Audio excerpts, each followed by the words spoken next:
আজ তোমায় একান্তে আমার মনের কথা বলবো অপর্ণা, এমনটাই বলছে আর্য। পুরোটা জানতে ভিডিওটি লাইক দিয়ে দেখতে থাকুন। অপর্ণা আগে থেকেই বুঝতে পেরে যায় যে আজকেই আর্য স্যার তাকে তার মনের কথা বলবে। আর সে মনে মনে একটা কথাই বলতে থাকে, তার মানে কি আজই সেই দিন, ভালোবাসার কথা শোনার দিন?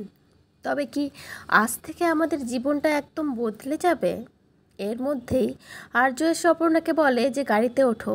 অপর্ণা ভেবে পায় না আর্য স্যার তাকে হঠাৎ গাড়িতে উঠতে কেন বলছে, কোথায় বা নিয়ে যাবে। তারপর অপর্ণা গাড়িতে উঠে বসে। নিজের কৌতূহল ধরে রাখতে না পেরে আর্যকে জিজ্ঞেস করেই বসে, আমরা কোথায় যাচ্ছি স্যার?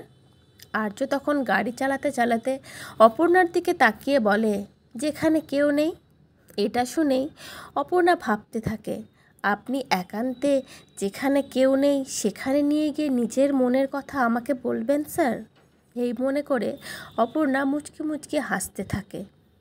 তবে কি এবার সত্যিই অপর্ণাকে প্রপোজ করবে আর্য? মানে আমরা যেটা এতদিন ধরে ভাবছি, এতদিন যেটার জন্য ওয়েট করছিলাম, সেটাই কি ঘটবে? তো বন্ধুরা, ভিডিওটি কেমন লাগলো কমেন্ট করে জানাবেন। আর পরবর্তী আপডেট পেতে ভিডিওটিতে লাইক করে চ্যানেলটা সাবস্ক্রাইব করে পাশেই থাকবেন। সবাই ভালো থাকবেন, সুস্থ থাকবেন। ধন্যবাদ।